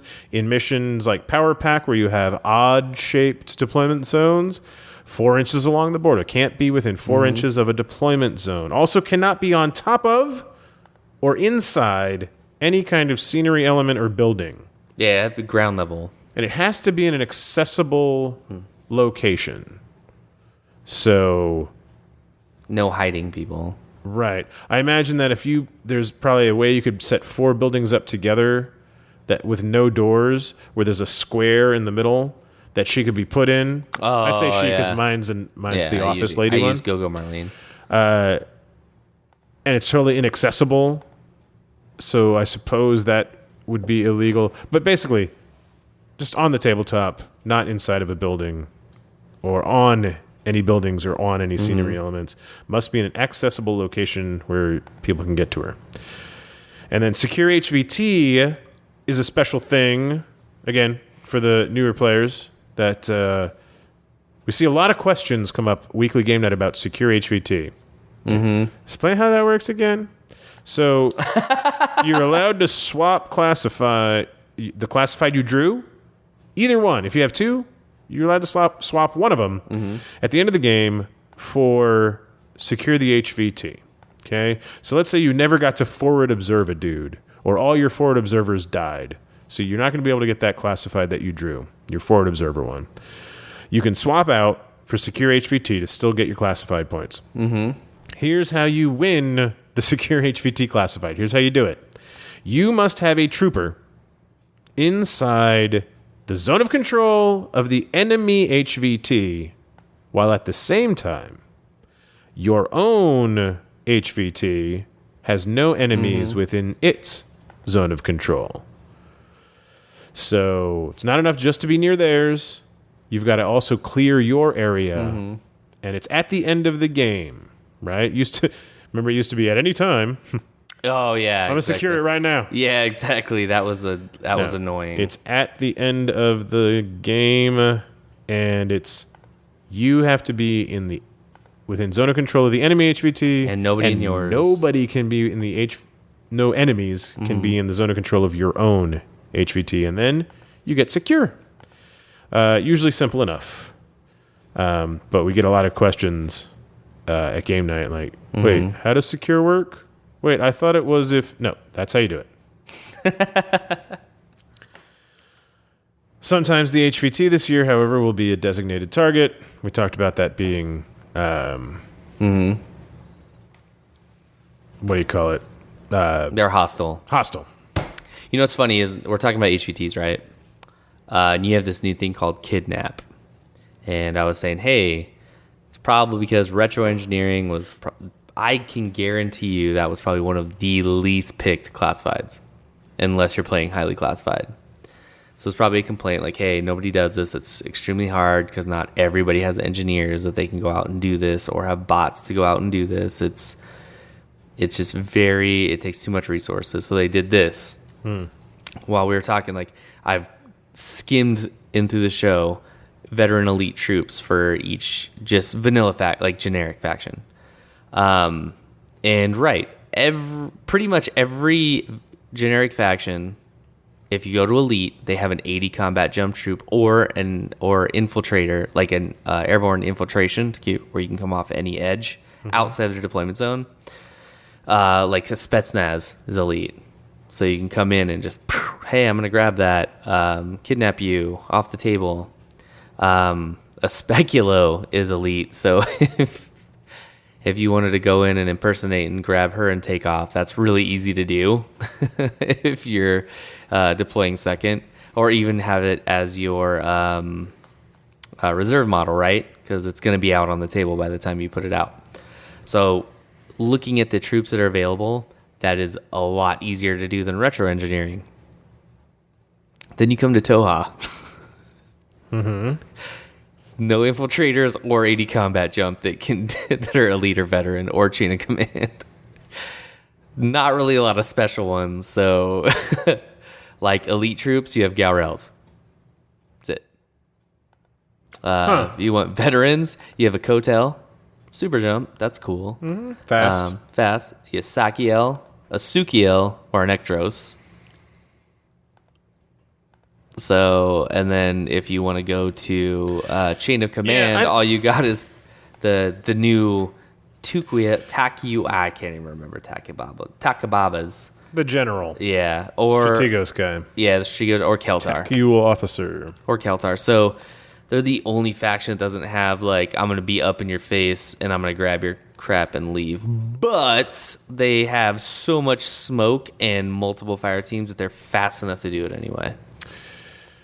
So 0 smoke, by the way. And the fun fact. And the what's his name? Bouncy guy. He's got hollow echoes too. Yeah. So you can get there.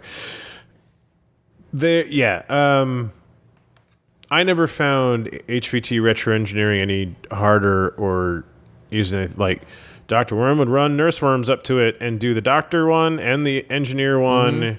And boom, I've got half of highly classified down with one Nurse Worm. So in that's another good point. Do you think that it's too close to inoculation? So it's like they're both pretty much the same. Yeah, I don't even know. I think it's just the one that got the luck of the draw. Like we're gonna change. Like we've had the same classifieds for 2 years now. If we make everybody buy a new deck, they're gonna lose their minds, even though they've used one $10 deck for 2 years.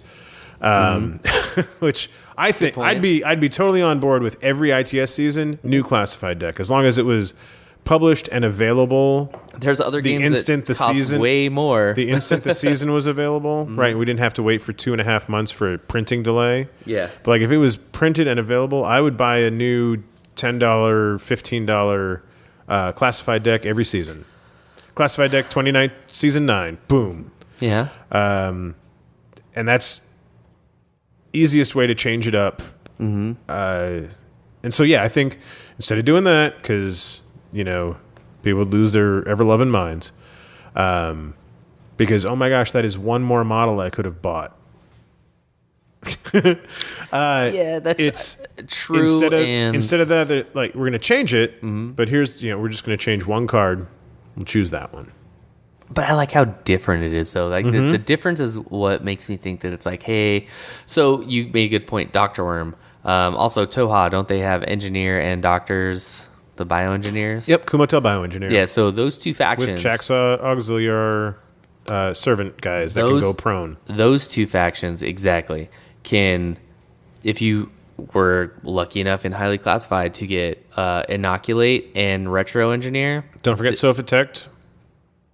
Yeah, Sophatex is doctor engineer as well. So those three have an advantage. Because of Imperial Service, who can get a Sophatec. Yes, but they have an advantage in a mission like that. Like if you play highly classified or draw both. Yep. Drawing both, it happens, but not all. Well, no, it actually does. I draw it quite often. It happens 3 a lot. out of the last 4 times I played highly classified. So you move up, and then in 2 orders you get both classifieds. Whereas everybody else has to use 2 different people or a lot more orders. So maybe it was like, hey, this is tailored to 4 factions really, really well. Even though it's just this one situation, but they're so similar. So like, let's get rid of one of them. What are you most likely going to take? Yeah, an engineer or a doctor? It depends. And I would say it depends on a lot of combined are going to take both, but you have both. You have a doctor engineer. Both in one. Yeah, But most armies have. Pano, I'm taking an engineer because I'm going to have remotes. I'm going to have tags. That's true. Hakislam, I'm going to take doctors because they're succeeding on 17s. That's very true. But if they're screwing Pan over, that's fine. What's cool about it is it's a completely different flavor to anything else. That's what I like about it. Completely different new. Now I've got to go up to it and not just be within 8 inches and secure it, although I could grab do it that, and love and right? run. Or isn't that a great way to also, like if you have 2 classifieds, now you can go, it's Civivac state, so you've synced with it. Now drag it back to your deployment zone. You're secure, like you're within 8 inches of the enemy. All you have to do is clear out the enemy. Anybody away in from yours, exactly. Yeah. I got yours, you ain't getting mine. So yeah, totally what I different like about flavor. it. You're going to see new stuff happen, which is, totally turning it on its head, making it fresh and new. There are a whole lot of inconsistencies right now in the rules for ITS-9 that we have some answers for from Heloise himself and some we don't yet and hopefully will soon. Annihilation shows 12-inch deployment zones in the rules, 8-inch deployment zones on the map. The 12 inches is correct. Yeah. Same as last year. Quadrant control, right now it's 13 objective points. Okay? However, the second bullet point, those should be 2 points each, not 3. And in the Spanish version, it's 2 points, which I don't know how they mistranslated an Arabic numeral from Spanish to English. But bullet point 2 should only be 2 points, not 3, and then the scoring will equal 10, easy peasy. Decapitation. It says no HVT, the HVT isn't used, and so don't place your HVT on the table. But then you have to go kill the designated target, which is the HVT. And so people are, which is it? Well, it's clearly, yes, you're not placing the HVT for use as an HVT. You're placing it as a designated target. That's the only mission that says it that follows, way, right? Yeah, follows the same placement rules as your HVT. But how can I kill the HVT if I don't place the HVT? Well, because you place it. You're placing a designated target, not a highly valued target. Like, I see. Yeah, and that's the thing. Is like, it probably shouldn't say don't place the HVT model, right? And it's probably a mistake that they'll fix. But don't lose your minds. The idea, obviously, this is the idea, is to go kill the HVT. So you've got to place it on the table. So don't lose your minds. You get it. I mean, you get it, right? Not you, them. Like, you get it, but you look at it and you're like, well, those things are incongruous. And you're like, yeah, they are, and I wish they'd be better at this stuff before they release it. But we know they're not going to be. So let's just apply some common sense, and obviously HVT's got to be on the table. I was like, I think it was just in missions, like, so this was probably because you're going to write something up and you're going to paste it. So in Annihilation, there is no HVT or designated target. So in that mission, it makes sense. Yes. Do not place your HVT. No sure classified. I'm sure it's a copy and paste error. Yep. And then Seems like the easiest thing to understand. Yeah. Copy and paste error. Seems like the easiest thing to understand. Well, I've got to kill the HVT, so clearly I should place it, even though they say don't place the HVT. I still need to place a designated target. So I can figure this out because I'm an adult. I don't need it to be perfect. Cause I can guarantee you that was a copy paste error because he's like, oh, do not place it, but designated target isn't. Yeah, what it's already said. Looting and sabotage. So can an engineer fix the AC2 unit? I mean, the argument for yes is that the only requirement for engineer is to be in base-to-base with a target, not trooper, not model, just target, and you're allowed to fix structure. The no argument is that the eighth bullet under engineer says that any scenery items that are objectives will say in the mission if you're allowed to interact with it. But in this, it does say is yay or nay. It doesn't say, right? Also, if you destroy the AC2, do you cause 4 structure points? Because then you're scoring 10 OP. I don't know. You're only doing the 3 structure points, and you don't get the one for taking it from 0 to destroyed. Legit question, but need the clarification. Been clarified. Deadly Dance. There's 12 OP possible. I'm wondering if in this one I haven't seen a clarification. Maybe because people skip over the tag ones.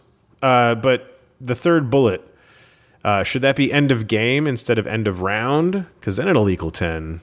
Moving on to Power Pack. The map and the saturation zone disagree with each other. It says the saturation zone is the 8-inch on either side of the center line. So is it an 8-inch band that is centered on the center line, and therefore it's 4 inches on each, so a total of 8, and then it matches the map with the gaps? Or is it literally 16 inches because it's 8 inches on both sides? Just the way it's written, right? The 8 inches on either side. Well, so it's the 8 inches, the singular 8 inches. And it's on either side of the center line. Oh, yeah, the 8 inches area on either side. Is it the 8 inches on both sides equaling a total of 16? And the map doesn't really, it's out of scale and doesn't clear anything up. So should the deployment zones be touching the saturation zone? Or should there be that little 4-inch gap in between where you can still place infiltrators and stuff like that? And so I don't know. I think the deployment zone should probably be touching the saturation zone, and the 8 inches on either side means it's a 16-inch band. But we'll see. I was going to say, with the map, it looks like it's only supposed to be 8 inches, 4 inches on each side. Well, yeah, but the map is not accurate. And he did say that the text should always take precedence over the maps. But leaving those white gaps in between the saturation zone and the deployment zone, that seems like a pretty obvious thing. Yeah. So I don't know. We'll see one day. Maybe, I hope. The grid has a 10-inch thicket. And again, this is 10 inches on either side of the center. So is it 10 inches total? Is it 20 inches total? We don't know because it's not on the map. Acquisition, it's another deployment zone thing. Says 16 inches, but the map shows 12 inches. So we're going with 16-inch deployment zones because text over map is what he said. That 8 inches is... Yeah. Hunting Party has a lot of issues. Really? Yes. Nowhere in the rules does it say that dead cancels other states. Nowhere does it say that unconscious cancels other states. So you can be immobilized and unconscious. And I guess you can be immobilized and dead. You can be isolated and dead. So some people say, since dead never says it cancels other states. Other people say, well, it's removed from the game. I would say you have to remove it from the game. So it wouldn't have any states. Yeah. So, but the problem is, if dead does cancel states, now your guys that get immobilized or isolated can jump off rooftops and kill themselves. How?